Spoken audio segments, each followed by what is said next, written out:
Olá pessoal, meu nome é Giovanni Amiante, eu sou o CEO da Exmobiles, a maior empresa de drones da América Latina. Eu estou aqui na sexta BID, a feira da Base Industrial de Defesa Brasileira, que mostra a tecnologia atual desenvolvida pelos fabricantes nacionais. E é claro, a Exmobiles, sendo uma das maiores empresas de drone da América Latina e a maior do Brasil, não deveria estar de fora. Na realidade, vocês sabem que a Exmobiles está há muito tempo no mercado de drones, desde 2007. A gente vem desenvolvendo tecnologias sempre focadas no mercado civil, agro, florestal, ambiental e várias outras aplicações. Agora a Exmobiles atingiu um estágio tecnológico que começa a fornecer tecnologia também para o segmento de defesa e segurança pública. Vocês viram várias tecnologias sendo desenvolvidas pela Exmobiles no mercado agro e agora vocês vão ver tecnologias sendo desenvolvidas no mercado de defesa, ou seja, a Exmobiles também entrando no mercado de segurança pública e defesa. Além das empresas expondo suas tecnologias de ponta no segmento de defesa, nós temos também os órgãos de governo que demandam essas tecnologias, começando pelo Ministério da Defesa, ao qual a gente vai ter a presença do Ministro da Defesa e vários outros representantes do Ministério. Além disso, nós temos a presença também do Exército Brasileiro, com a demonstração do seu sistema de monitoramento de fronteiras, o SISFRON, ou o programa do blindado nacional, o Guarani, e várias outras tecnologias sendo demonstradas pelo Exército. Temos também a presença da Força Aérea Brasileira, com a apresentação de seus principais programas, como o dos caças Gripen ou das aeronaves de transporte KC-390. Temos também a presença da Marinha, com seu programa ProSub, com a demonstração das suas tecnologias do Programa Submarino Nuclear Brasileiro e muitas outras tecnologias. Na BID nós temos mais de 90 empresas do mais alto gabarito da tecnologia de defesa nacional. E é claro, agora a Exmobiles entrando também nesse hall dos principais fornecedores tecnológicos de tecnologia de defesa, vai nessa feira fazer um grande lançamento, colocando a Exmobiles de fato nesse novo mundo. Tá? Vem comigo que você vai ver o que nós vamos lançar de nova tecnologia para esse segmento de mercado. Nós temos aqui o nosso drone, o Nauru 500C, a terceira geração do famoso Nauru 500, a geração que foi o primeiro drone VTOL do Brasil. E o Nauru 500C ele tem ganhado mercado no segmento de segurança pública. É um drone que tem a capacidade de fazer vigilância em tempo real, ou seja, transmissão de vídeo no espectro visível e infravermelho em tempo real a uma distância de até 60 km, o que atende perfeitamente a maior parte das forças de segurança pública, como as polícias militares, por exemplo, Receita Federal, Polícia Federal e muitos outros órgãos. Com a experiência adquirida nesses últimos anos com o Nauru 500, surgiu a ambição de desenvolvimento de um produto maior, com maior potencial, que atende melhor as demandas de outras forças, as forças de defesa. Foi aí que surgiu o desenvolvimento do Nauru 1000C. O Nauru 1000C está sendo lançado oficialmente nessa feira, a BID Brasil. O Nauru 1000C é um drone desenvolvido para atender as demandas do Exército Brasileiro, com requisitos que atendem o categoria 2 de emprego militar, né? Aqui nós temos o drone em escala real, esse drone de fato voa, né? Um drone que tem uma envergadura de 7 metros, 150 quilos de peso máximo de decolagem e voa até 10 horas. Consegue embarcar optrônicos com espectro visível, infravermelho, telerômetro laser e apontador laser, além de um radar de abertura sintética e também sistemas de MTI, de Moving Target Indicator, ok? Então, para falar sobre esse incrível produto, nada melhor do que chamar o gestor do projeto, aquele que cuidou de todo o desenvolvimento. Porto, vem aqui e vamos falar um pouquinho sobre o produto. Nosso querido gestor do programa FW150, que por sua vez, o primeiro produto lançado do programa FW50 foi o Drago 150A, que é o drone de carga, e agora o segundo produto da série, ou seja, o segundo produto do programa, que é o Nauru 1000C. Vamos lá, exatamente. Porto. Bem, você é o gerente do projeto, você tem uma equipe que trabalha com você nesse projeto. Eu queria que você falasse um pouco, primeiro, qual é a sensação de trabalhar num projeto que tem tamanha importância para a defesa nacional? É sonho se tornando realidade, né? A gente imagina poder trabalhar num projeto tão grandioso e tão relevante E ver ele sair do papel, ver esse projeto chegar nesse ponto que a gente está, é de dar muito orgulho e realmente uma expectativa muito boa para os próximos passos que ainda vão vir. Eu acho que o grande desafio foi a gente nacionalizar muitas tecnologias, né? A Xmobiles ela é conhecida por ser uma companhia que já tem domínio tecnológico da parte de aviônicos, ou seja, navegação, controle, toda a parte de piloto automático, parte de comunicações, né? Toda a parte de certificação de produto. Por outro lado, esse produto tem várias características diferentes dos produtos comuns, né, de menor porte, que são o desempenho, né, o alto desempenho que essa plataforma exige, né? Então, quais os principais características que foram mais desafiadores para atender o requisito desse produto? Eu acho que foi combinar a característica de operação de uma aeronave VTOL com a capacidade de uma grande autonomia e uma grande carga paga. Então, a gente tem o sistema VTOL, a gente tem 10 horas de autonomia e a gente carrega uma carga paga de até 18 quilos. Combinar esses fatores é algo que, do ponto de vista de engenharia, é desafiador, mas que acabou que a gente conseguiu achar uma solução que acho que entrega um desempenho muito bom para uma aeronave com a facilidade de operação do FW150. Legal. O programa FW150 todas as aeronaves de 150 kg da Xmobiles com sistema VTOL, e nesse caso o Nauru 1000C é a versão de defesa do programa FW150. Eu gosto de falar desse projeto como um libertador da tecnologia nacional. Durante muitos anos, né, eu estou nesse mercado de drones desde 2007 e vi, muito se falou na Estratégia Nacional de Defesa, a busca por sistemas de controle e navegação de domínio tecnológico nacional, a busca por optrônicos nacionais, a busca por data links nacionais. O que eu enxergo aqui de mais interessante nessa plataforma foi que a gente chegou no domínio tecnológico de sistemas de comunicação, né? O Porto trabalhou em toda essa expansão, né? Antes desse contrato, a Xmobiles trabalhava com um máximo de range de comunicação de 15 km, 18 km na melhor das hipóteses. E aqui, Porto, como é que foi você gerenciar todo o processo de tirar a Xmobiles desse nível de 15 km e chegar hoje a 100 km de alcance de comunicação? Foi muito interessante também. A gente veio percorrendo vários passos, né? Então, como você falou, a gente estava ali nos 15, 18 quilômetros, e aí a gente veio refinando o sistema, melhorando ponto a ponto e conseguindo romper novas barreiras até chegar nos 60 quilômetros e até nos 100. Foi realmente com um trabalho muito minucioso e detalhista que a gente conseguiu fazer um alcance que a gente não estava acostumado e que dá uma capacidade muito boa para o produto, né? Agora a gente chega a 100 quilômetros sem grandes problemas. Legal, é desafiador chegar nessa condição porque você tem que transmitir toda a telemetria do drone, telecontrole e a parte também de câmeras, né? Você transmite em tempo real imagens de espectro visível, infravermelho, de alta resolução, né? Então é um desafio significativo conseguir manter o sinal estável nessa distância. Mas tem um outro ponto que foi interessante, que foi romper a barreira do classe 2, né? Classe 2 para a ANAC, categoria 2 para as Forças Armadas. Como que foi esse desafio? Como é que foi essa negociação com a ANAC? Essa é uma negociação muito intensa. A ANAC está muito disposta a ajudar a gente nesse processo, a contribuir, mas basicamente a gente sai de um cenário onde as aeronaves elas tinham um nível de risco muito menor por serem muito mais leves, e agora a gente está muito mais próximo da aviação tripulada e de cenários mais arriscados, com um peso maior. Então basicamente a gente faz uma mescla de a experiência adquirida com produtos menores com a experiência mundial, digamos assim, de aeronaves tripuladas. E a gente conseguiu achar um balanço legal junto com o apoio da ANAC para uma aeronave desse porte.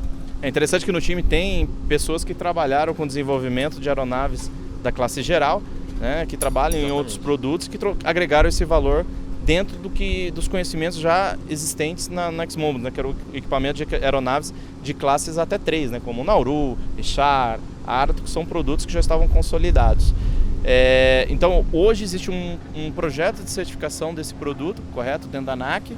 Como é que é esse processo? Quanto tempo a perspectiva de ter o produto certificado na ANAC dentro do RIBAC Eco 94?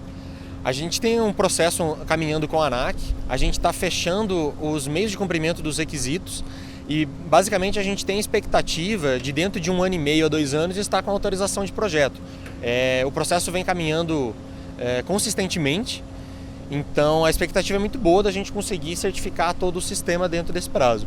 É bacana, né? Porque a ANAC fez até um grupo de trabalho, fez a visita na empresa, conheceu, né? Foi 10, 12 pessoas da ANAC lá, conheceu o sistema e rompeu uma nova barreira, né? E isso fez com que a ANAC se aproximasse mais da gente nesse processo, o que é muito satisfatório para a nossa companhia, porque ter esse conhecimento tecnológico é algo muito importante para criar uma empresa de ponta como a nossa.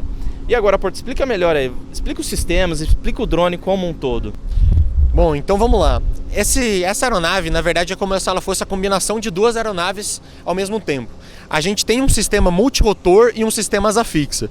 Então, por exemplo, essas estruturas pretas, elas são o sistema multirotor. A gente tem 8 motores distribuídos ao longo da aeronave e esses motores são basicamente responsáveis por fazer o pouso e a decolagem vertical, que é o sistema VTOL. Então são motores elétricos que fazem com que a aeronave se comporte como multirotor para a decolagem e o pouso, o que confere a ela maior liberdade operacional. A gente precisa de uma infraestrutura necessária muito menor e também facilita muito a parte de pilotagem. Ou seja, você não precisa de pista, você não precisa de catapulta, paraquedas, você consegue decolar de estradas pequenas ou de um hangar de aviões, um porta-aviões não, né?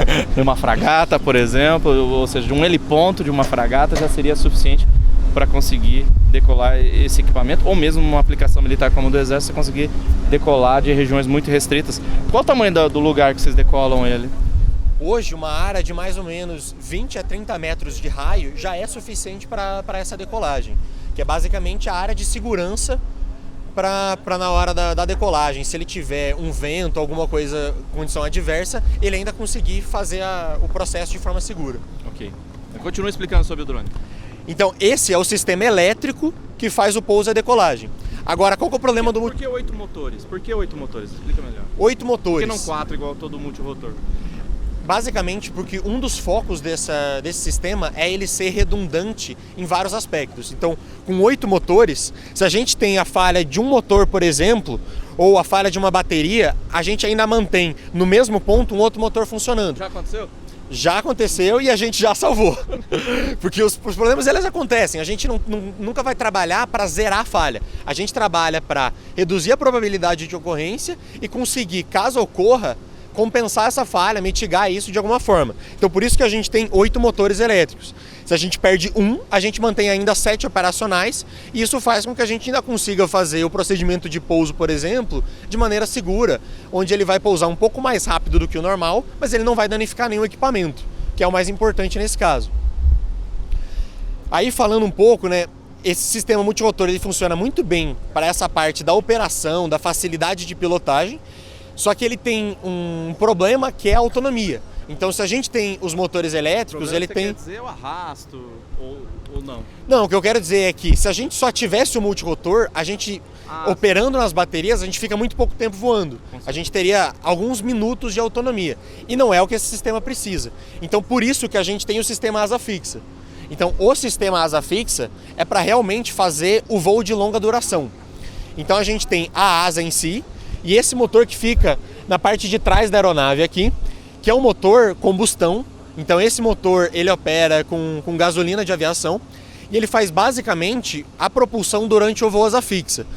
E aí, a partir desse motor, a gente consegue a autonomia de 10 horas, porque o combustível em si ele dá uma capacidade energética que permite a gente ficar muito mais tempo no ar. Então... É um motor bicilindro... Isso. Qual a potência do motor? Quais as especificações dele? Esse é um motor bicilindro, 2 tempos, com 320 cilindradas, que dá uma potência, injeção eletrônica, com uma potência de até 30 HP. Então, e nesse motor a gente tem acoplado aqui também um gerador elétrico. Então, para a gente ficar todo esse tempo voando, a gente precisa não só do motor combustão com uma grande eficiência, mas também alimentar todos os sistemas de voo da aeronave. Sistema de controle, sistema aviônico, iluminação. Então, acoplado ao motor, a gente tem um gerador elétrico que alimenta esses sistemas de voo. Agora me fala, por que esses escapamentos para cima, por que disso tudo? Esse sistema é basicamente para fazer vigilância e monitoramento. Nessas missões a gente precisa, primeiro, de uma grande autonomia, uma grande eficiência então do motor combustão e também precisa ser discreto. Os escapamentos eles têm duas funções, tanto eles melhoram o desempenho do motor, quanto eles reduzem bastante o ruído da aeronave. Então com isso, a aeronave fica muito mais discreta, inaudível, que é basicamente o que a gente precisa para esse tipo de missão. Qual é a altura de missão que você já não escuta mais o drone em operação? Esse sistema a 800 metros de altura já é quase imperceptível, mas a partir de 1.500 metros ele já fica inaudível. Então a aeronave pode estar passando em cima da cabeça e você não vai ouvir ela. E ele é pintado nessa cor também. Ouvir e não vai ver, né? Porque é dessa cor. Exatamente, ele é pintado nessa cor porque ela se confunde facilmente com o céu. Isso é muito comum em drones desse tipo de missão. Então, com esse tipo de pintura, com esse motor, você não ouve e não enxerga. Ok. E vamos lá falar sobre sistemas, né? Eu vejo que tem 2 ailerons, 2 pitot. Me explica um pouco melhor por que tem 2 sistemas. Seguindo a mesma lógica que a gente usou para o sistema de pouso e decolagem de redundância, a gente usou para quase todos os sistemas da aeronave. Então, a gente tem basicamente toda a eletrônica dele duplicada. Então, a gente tem 2 tubos de pitot, 2 antenas GPS, 2 pilotos automáticos, superfícies de controle duplicadas, tudo pensando em, se a gente tiver alguma falha, então se a gente tiver uma falha, por exemplo, especificamente nessa superfície, a gente ainda tem uma outra superfície funcional e que foi dimensionada para ser capaz de manter o voo. E isso vale para todos os sistemas da aeronave, basicamente. Ok. E falando um pouquinho mais sobre usabilidade do equipamento, né? Ou seja, o quão é fácil transportar, montar, utilizar o equipamento. Como que funciona isso? Isso também foi um aspecto que a gente pensou bastante na hora do projeto. Então, essa aeronave ela é toda desmontável. A gente desmonta as pontas de asa, a fuselagem, os montantes, e eles cabem em cases. Esses cases são robustecidos e são usados no transporte. Com isso, a gente pega essa aeronave que tem uma grande envergadura, tem um grande porte, mas consegue colocar num volume muito menor e de muito mais fácil transporte. Agora, ainda assim, a gente consegue manter uma facilidade de montagem. A aeronave em si, ela pode ser montada por 2 pessoas. Onde ela desmonta? Vamos lá. Ela desmonta aqui, então aqui a gente separa a ponta de asa da raiz. Ela desmonta aqui na ponta, onde a gente separa esse dispositivo de ponta, que é o enguelete, da ponta de asa.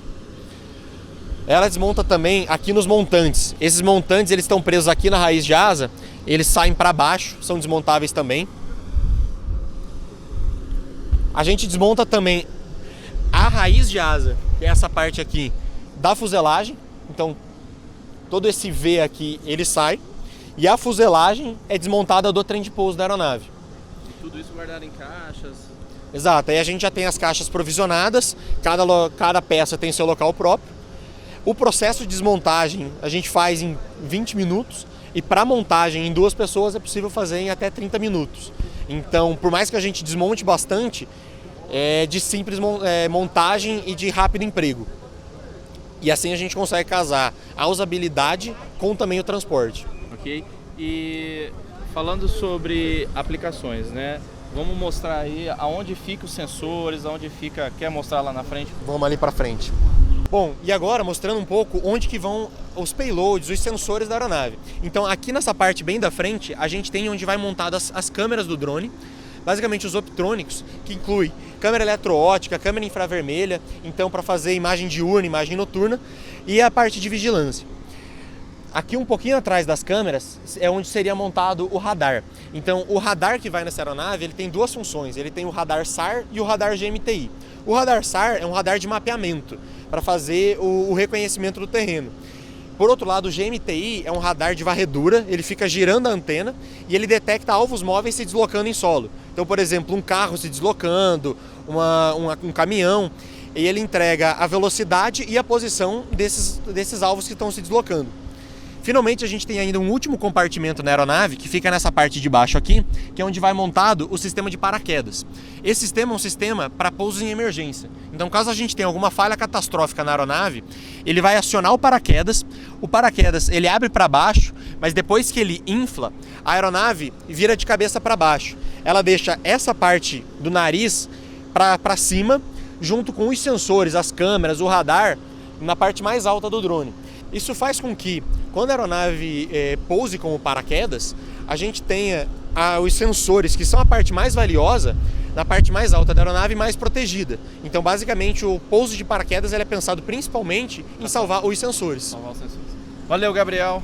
Boa sorte na feira, parabéns pelo trabalho.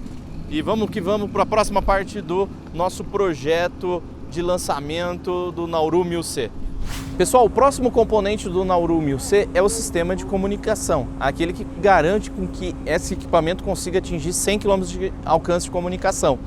Nós temos ali o nosso GDT ou TTD, né? Ground Data Terminal ou Terminal de Dados.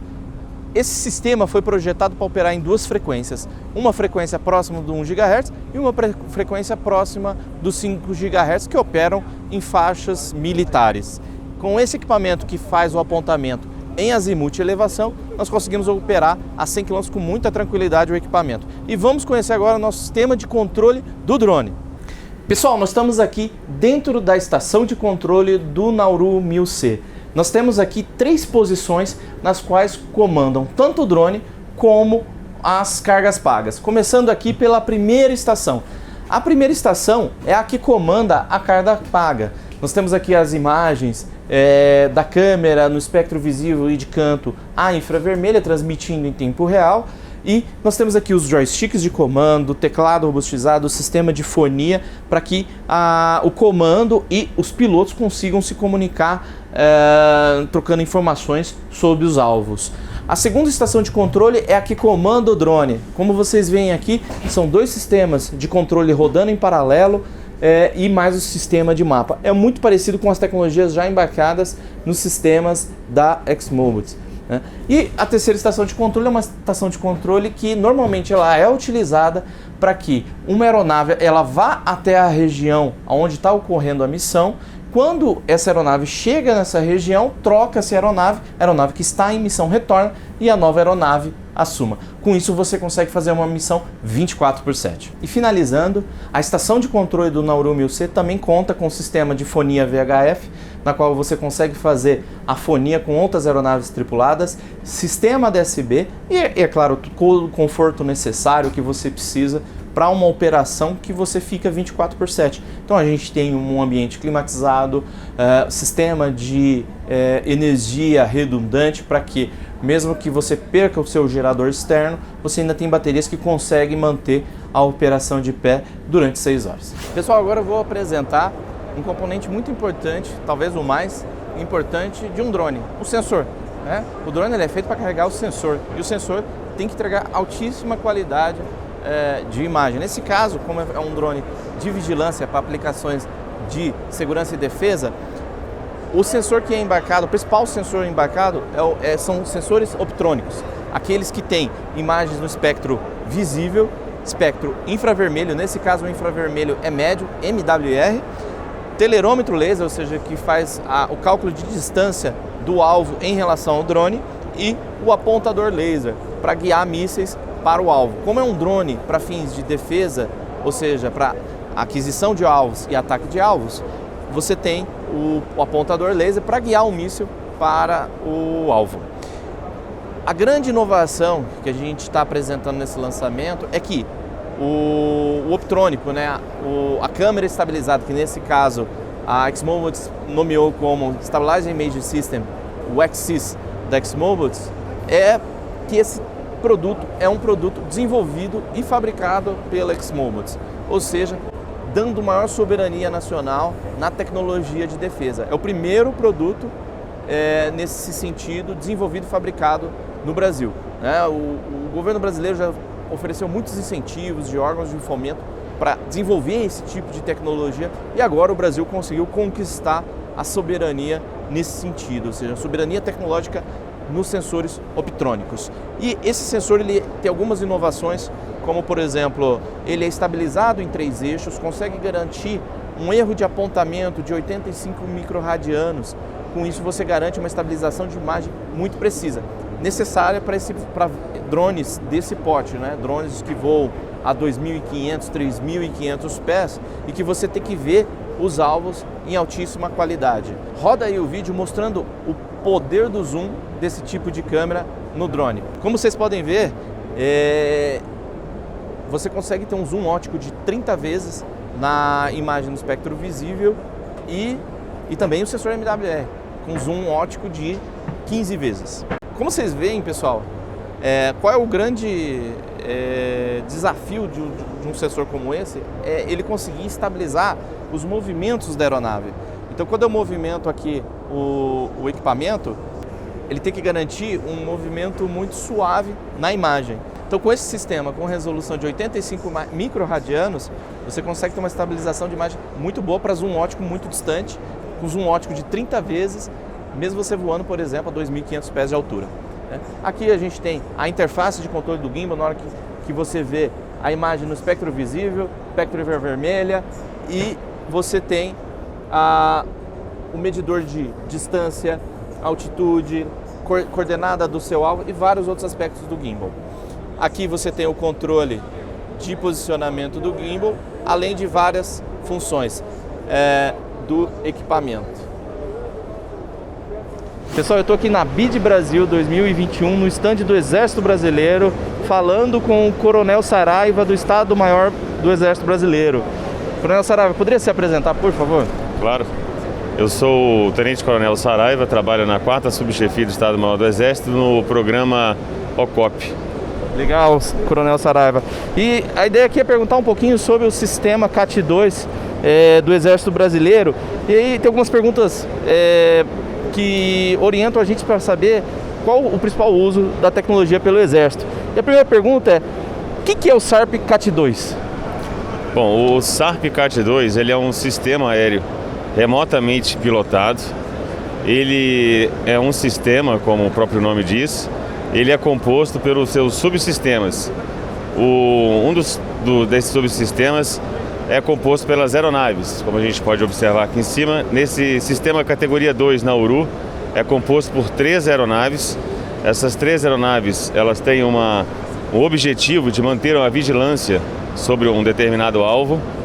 Um outro subsistema importante do categoria 2 é a estação de controle de solo, para manter ali o controle e receber as informações que são enviadas dos sensores da aeronave. Outra parte componente desse sistema são os terminais de transmissão de dados e os terminais de enlace de dados. Esses terminais eles têm a função de telemetria, de telecomando com a aeronave, transmitir os dados para a estação de controle e também transmitir esses dados em tempo real para uma infovia para o usuário final em qualquer parte do território nacional. Ou seja, o senhor explicou todas as características do equipamento, os sistemas que compõem, os componentes que compõem esse sistema. Agora, quais as principais especificações, chaves desse sistema? Bom, a gente pode citar as principais características técnicas do SARP categoria 2 Nauru, a autonomia de 10 horas. A gente pode citar também, como foi falado, a transmissão de dados em tempo real, tanto diurnos quanto noturnos, para uma estação no solo e em qualquer outra parte do país. A gente pode citar também a carga paga, os payloads. Nesse caso a gente pode citar o conjunto gimbal eletroóptico, que tem a capacidade ali, inclusive, de realizar imagens no campo termal. E também podemos citar um radar SAR de abertura sintética e também um radar GMTI, que são as principais características desse sistema. O senhor falou do terminal de comunicações. Qual o alcance que ele tem entre o terminal de transmissão de dados, o TTD, né, e a aeronave, o ARP? Está em 60 quilômetros atualmente, né? Legal. E falando um pouquinho da missão do equipamento, quais as missões que o Exército brasileiro pretende empregar essa tecnologia? Esse SARP categoria 2 Nauru, atualmente ele está carregado com esses payloads. Ele vai poder cumprir missões de inteligência, reconhecimento, vigilância e designação de alvos. E também a missão de comando e controle, dentre outras tarefas que serão úteis para o Exército Brasileiro e para a sociedade como um todo. Explica um pouquinho mais em detalhes, designação de alvos, o que seria para o pessoal mais leigo que está vendo aí essas informações? Esse sistema, o categoria 2, ele vem carregado também no seu payload de um apontador laser e pode vir também a ser constituído no futuro de um designador laser. Esse apontador laser, ele vai apontar para outros usuários que estejam no terreno aquele alvo ou aquele ponto no terreno com esse tipo de equipamento. Okay, ele marca o alvo, né? Ele detecta a localização do alvo e marca o alvo. É isso. Exatamente. Coronel Saraiva, quais os principais benefícios dessa tecnologia para o Exército Brasileiro? Bom, os principais benefícios que a gente visualiza como é um sistema desenvolvido plenamente em território nacional, com tecnologia nacional, a gente já vê um benefício para a base industrial de defesa. A gente também vai ter benefícios no campo, vai ampliar o sistema, as capacidades do sistema de inteligência, bem como de outros sistemas operacionais dentro do Exército Brasileiro, inserindo então o Exército Brasileiro no concerto das nações que desenvolve esse tipo de material de emprego militar. Excelente. É isso, pessoal. Encerramos aqui o lançamento do Nauru 1000C, a nova geração de drones para a defesa da Exmobility. Agradecemos a participação de todos, e em especial do Coronel Saraiva e ao Exército Brasileiro. E nos vemos na próxima edição, em 2022.